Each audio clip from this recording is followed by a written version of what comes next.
KKMD 551화 일본계 영자 국제정세 전문지 더 디플로맷 번역. 러시아를 덮쳐오는 두려운 미래, 대한민국 방위산업 유럽의 세력 판도를 바꾸는 게임 체인저로 등극하다. 일본에 근거지를 두고 있는 영자 국제정세 전문지 더 디플로맷은 지난 4월 26일 흥미롭기 그지없는 제목의 기사를 실었습니다. South Korean industry arming NATO is a terrifying prospect for Russia. 나토를 무장시키고 있는 대한민국의 방위산업은 러시아에게 무서운 미래 전망 그 자체이다. 라는 헤드라인을 달고 있는 이 기사는 읽으면서 오히려 얼떨떨한 기분이 들 정도로 대한민국 방위산업의 역량을 높이 평가하고 있습니다. 기사 내용 중에서 인상 깊은 구절 몇 부분을 간추려 볼까요?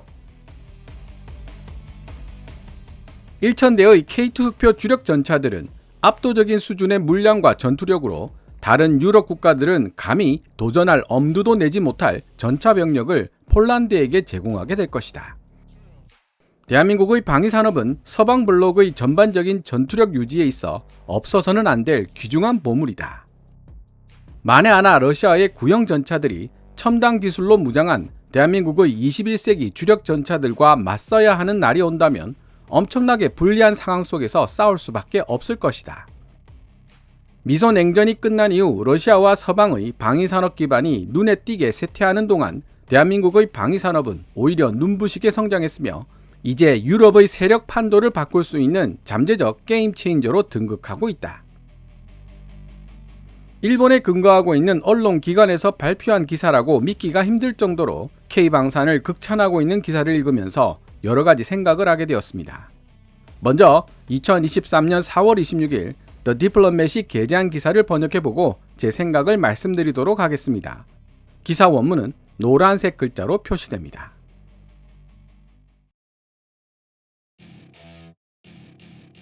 대한민국이 만든 K2 흑표 주력 전차가 폴란드에 도착한 것은 겨우 시작에 불과하다.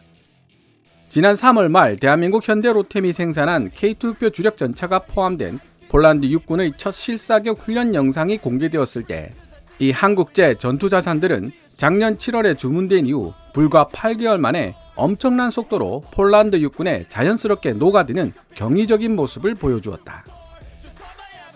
K2 흑표 1차 인도부는 주문 후 6개월인 2022년 12월에 폴란드에 도착하기 시작했고 폴란드 육군은 1000대 이상의 K2 흑표를 실전 배치하겠다는 계획을 세우고 있다. 폴란드 관료들에 의해 구상되고 있는 야심찬 신 폴란드 지상군 건설 목표에 따라 도입되는 1000대의 K2 흑표 주력 전차들은 압도적인 수준의 물량과 전투력으로 다른 유럽 국가들은 감히 도전할 엄두도 내지 못할 전차 병력을 폴란드에게 제공하게 될 것으로 예상된다.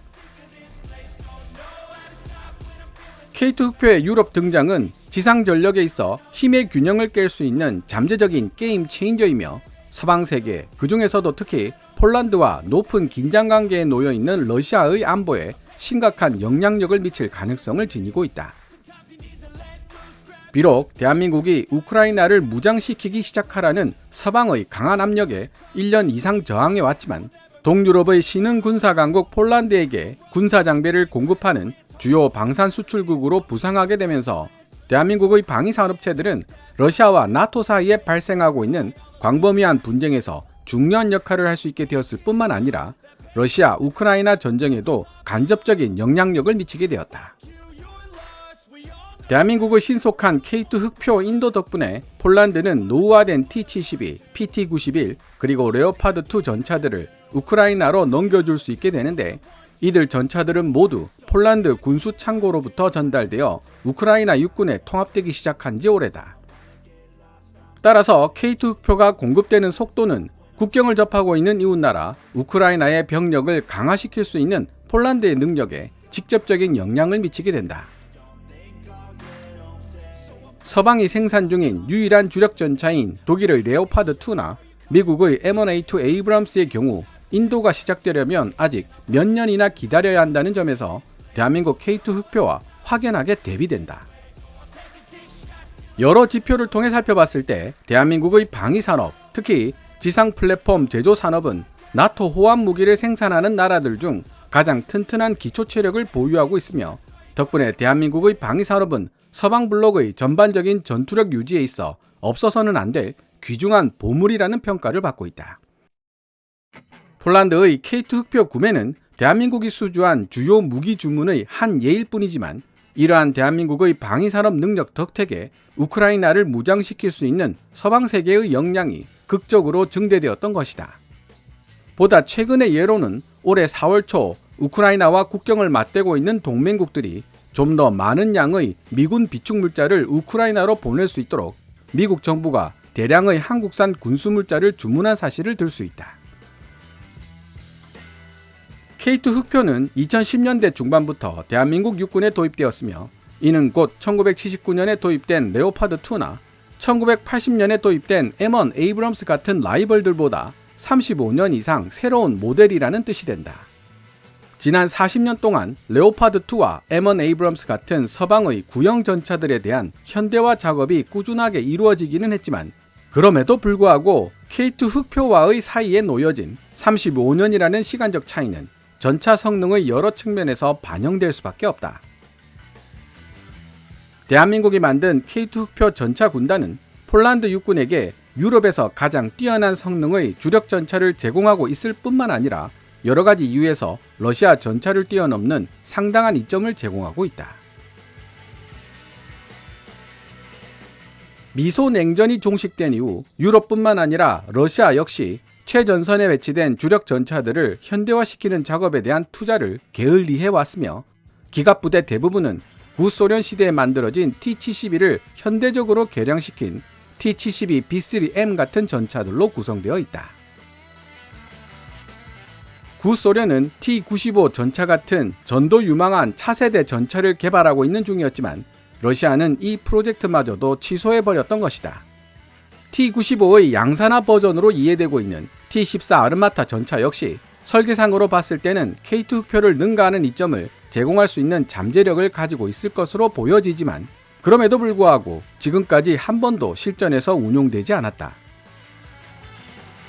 T-72뿐만 아니라 냉전 시대에 설계된 러시아의 다른 전차들도 현대적으로 개량되기만 한다면 마찬가지로 냉전 시대에 설계되었지만 현대적으로 업그레이드된 서방 전차들, 예를 들어 미국 M1 에이브람스나 독일 레오파드2에 충분히 대항할 수 있을 것이라고 여겨졌었다.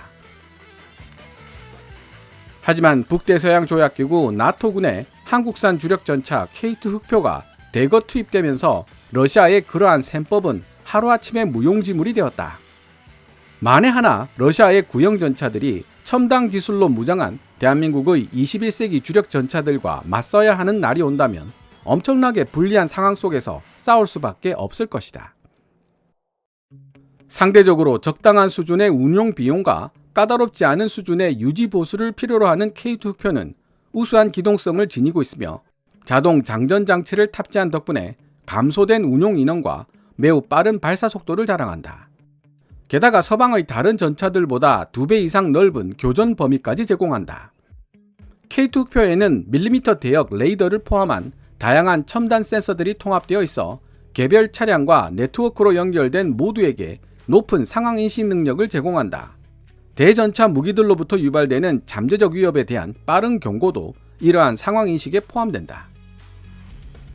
냉전이 끝난 후 서방 국가들이 군축을 핑계 삼아 신형 전차 개발에 투자를 게을리한 덕분에 러시아도 현재 상황에 안주할 수 있었지만 나토가 보다 현대적인 대한민국의 주력 전차를 신속하게 그것도 대량으로 도입하게 된다면 지상 전력에 있어서의 힘의 균형은 빠르게 변화될 수 있다. 폴란드의 K2 흑표 주력 전차 인수는 러시아 정부 입장에서 특히 더 우려되는 사안이 될 것 같다. 폴란드처럼 구소련의 영향을 강하게 받았던 러시아 영토 근처 나토 소속 국가들이 고립되기는커녕 대한민국이 만든 최첨단 군사 장비들을 도입하여 강력한 군사력을 보유하게 되는 추세를 광범위하게 보여주고 있기 때문이다. 러시아가 우크라이나를 전격 침공하며 군사적인 압박을 가하지 않았더라면 이들 동유럽 국가들은 여전히 독일이나 프랑스 같은 서방 세계의 군사 장비에만 의존했을 것이고 그랬더라면 지금 같은 군사력 증강 사태는 벌어지지 않았을 것이다.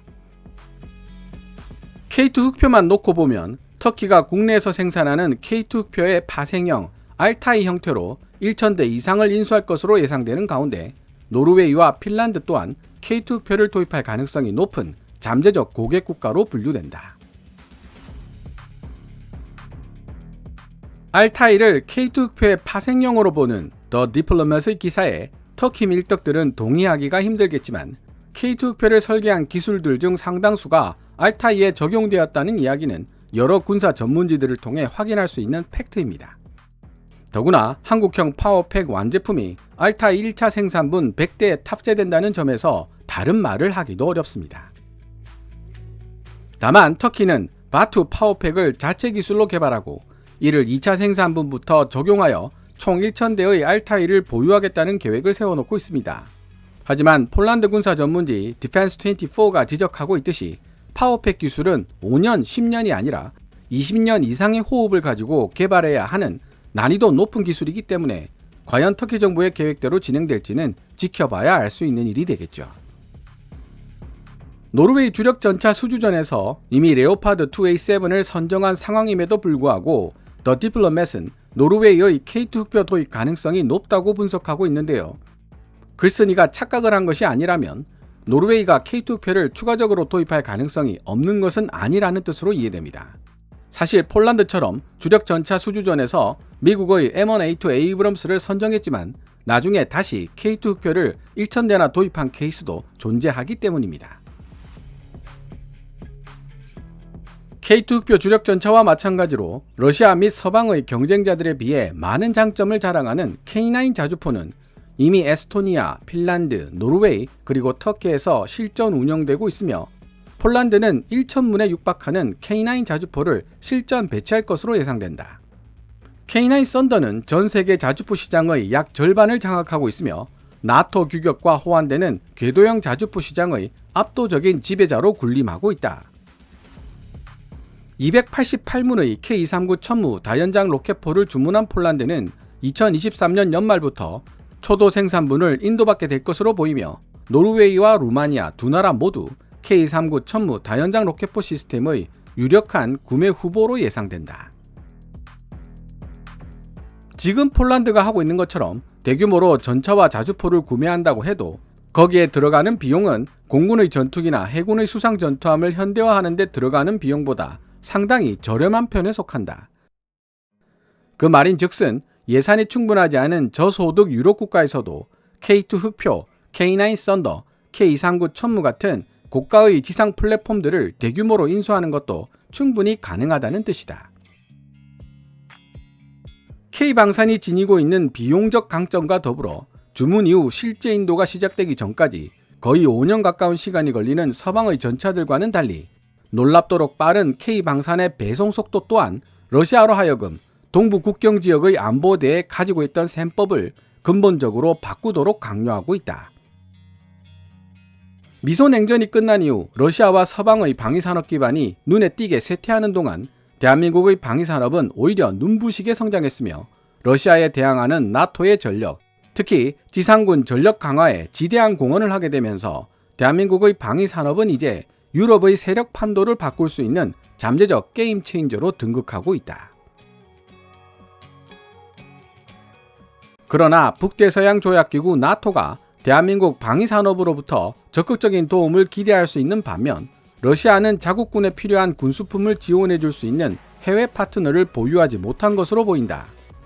중국은 러시아를 대상으로 하는 무기 수출을 자제해 왔으며 북한은 최근에 선보인 방산 제품들의 품질과 러시아 무기들과의 호환성에서 나무랄 데가 없음에도 불구하고 특별히 중요한 군사 장비들을 이전하지는 않은 것으로 보이는데 아마도 여전히 효력을 발휘하고 있는 UN 무기 금수 조치가 주요한 이유인 것으로 보인다.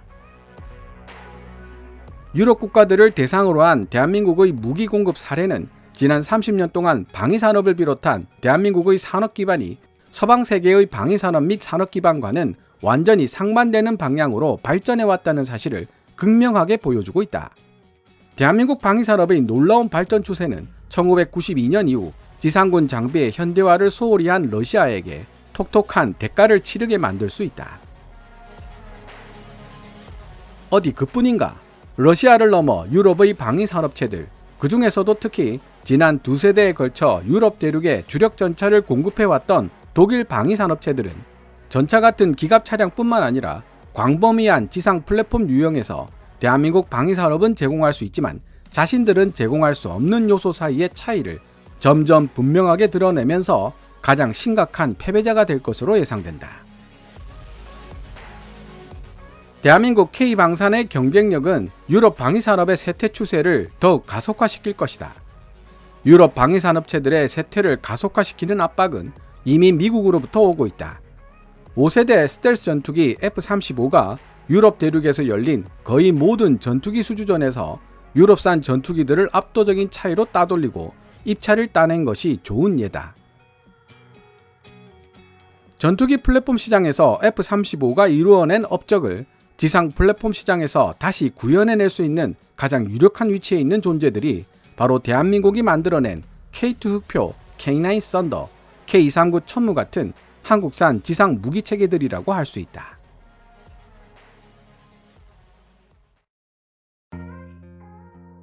지금까지 일본에 근거하고 있는 영자국제정세 전문지 The Diplomat이 2023년 4월 26일 게재한 기사를 번역해 보았습니다. 5년이라는 시간 동안 KKMD를 통해 FA-50이나 KF-21 보라매 같은 공중 플랫폼뿐만 아니라 세종대왕급 이지스 구축함, KSS-3 도산 안창호급 잠수함 같은 해상 플랫폼, 그리고 K2 흑표와 K9 썬더, K239 천무 같은 지상 플랫폼들에 대한 외신들도 번역해 보았습니다.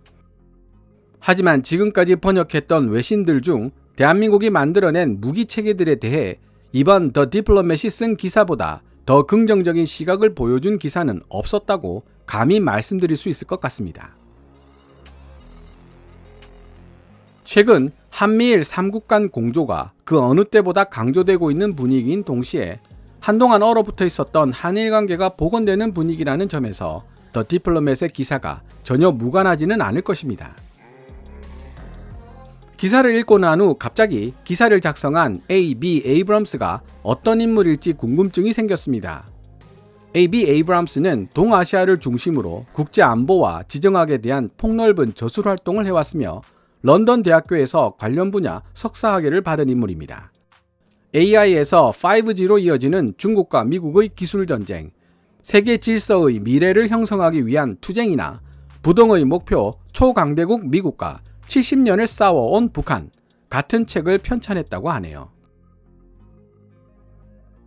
러시아에 대항하는 북대서양 조약기구 나토를 대한민국 방위산업계가 강력하게 무장시키고 있으며 그 때문에 러시아의 안보가 위태로울 수 있다는 에이브람스의 주장에 동의할 수 없거나 기사 내용이 맞듣지 않은 분들도 계실 것입니다. 해외 전문가가 일본 영자 전문지에 기고한 내용임에도 불구하고 게시판 댓글에 국뽕은 그만해라 는 식의 어이없는 댓글을 적는 분들도 있을지 모릅니다. 개인적으로는 대한민국의 방위산업체들이 유럽 방위산업체들의 몰락을 가속화시킬 것이라는 에이브람스의 분석이 흥미로운데요. 확실히 그렇게 분석할 만한 요인들이 있기는 합니다. 하지만 썩어도 준치라는 말이 있습니다. 준치는 맛이 좋은 생선이라 조금 상했다고 하더라도 먹고 싶은 생각이 든다는 의미로 원래 높은 가치를 지닌 물건은 조금 상하거나 흠집이 나더라도 여전히 제 몫은 한다는 의미로 쓰입니다. KPD-350 타우루스 장거리 공대지 순항 미사일과 미티어 장거리 공대공 미사일을 만드는 MBDA 같은 유럽 방산업체들은 여전히 우리가 따라잡기 힘든 높은 수준의 기술력을 지니고 있습니다. 물론 에이브럼스는 대한민국이 만든 지상 플랫폼, 예를 들면 K2표나 K9 썬더, 그리고 K239 천무 등을 대상으로 이야기를 전개하고 있다는 점에서 반대로 공중 플랫폼이나 해상 플랫폼에선 아직 유럽 방산업체들이 어느 정도 경쟁력을 유지하고 있다는 의미로 이해할 수도 있습니다. 다만 세계로 뻗어나가고 있는 FA-50의 활약이 이어지고 KF-21 보라매에 탑재될 각종 첨단 무장들이 성공적으로 개발된다면 K방산의 활약 무대는 공중으로까지 확대될 수도 있겠죠. 에이브람스의 분석이 과연 어느 정도의 통찰력을 지니고 있을지는 시간이 말해줄 것입니다. 오늘 KKMD에서 준비한 내용은 여기까지입니다. 방송되었던 내용들은 KKMD 공식 블로그 KKMD tstory.com에서도 만나보실 수 있으니 구글이나 네이버 검색창에서 KKMD를 검색해 보시기 바랍니다. KKMD는 여러분들께서 챙겨봐 주시는 광고 수익으로 운영되고 있으며 영상 제작을 지원하고 싶다면 후원 멤버로 가입해 주시면 됩니다.